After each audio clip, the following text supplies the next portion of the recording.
Hi, I'm Haven. Hi, I'm Skylar, and the context that we have and we're going to be talking about today is the outpatient adult setting.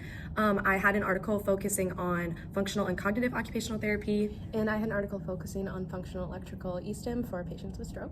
So that is the diagnosis that we're going to be focusing on is with stroke and mild stroke in the outpatient setting. So to start off, my article was called Effectiveness of the Functional and Cognitive Occupational Therapy, also pronounced FACT, Intervention for Improving Daily Functioning and Participation of Individuals with Mild Stroke, and it was a randomized control trial. So this article focused on FACT intervention utilizing outcome measures from the COPM, and individuals rated their satisfaction and importance of different occupations, and that is the occupations that were used during the intervention as well, with a pre-test and a post-test, and then a test post 3 months of interventions. So the different occupations that were found important was more things like IEDLs, so shopping, community activities like meeting friends for coffee.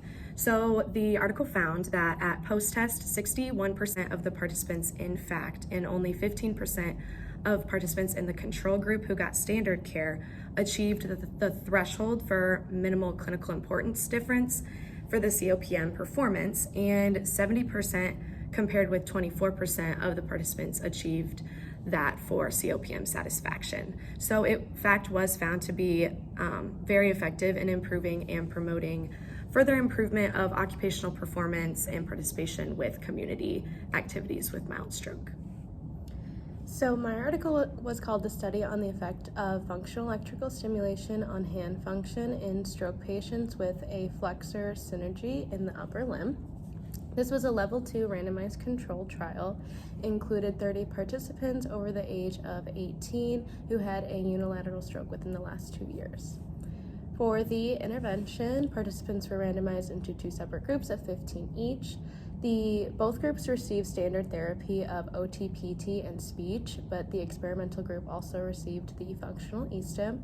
This was used to stimulate the wrist and finger extensors. The experimental group intervention was 30 minutes a day for 3 days a week for 8 weeks, and the control group was seen for 24 sessions, 3 times a week for 8 weeks. They used the action arm research test, the FIM, and active range of motion as their outcome measures. The results included statistical improvement on the action arm research test after 4 and 8 weeks, significant improvement in grip and grasp and hand function, and spasticity improvement at 8 weeks, which was maintained for 12 weeks, but not at 24 weeks. And no statistical significant difference was seen between the 2 groups.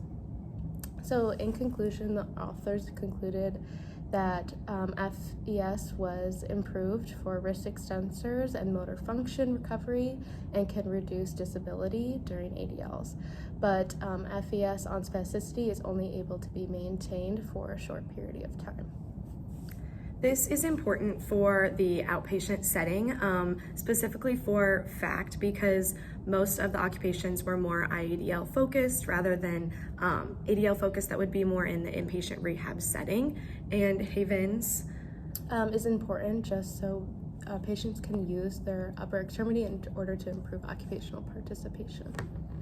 So a creative intervention for utilizing the FACT within treatment would be kind of simulating that naturalistic setting, given that we see the most growth in individuals when they're in their naturalistic setting, and this is the outpatient setting, so we're not in their homes, but we can simulate it as much as possible. So we would do this with an occupation that they rate very important on the COPM or a chosen assessment, and if someone's goal is to go out to eat with an old friend, you would simulate transportation, executive functioning, things like that.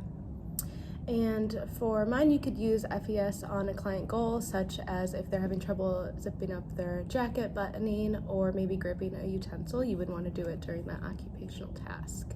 An HEP could also prescribe for use of the e-stim within the home, and you would just prescribe them the parameters.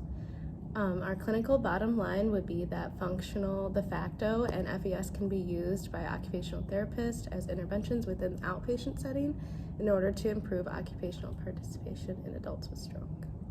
Thank you.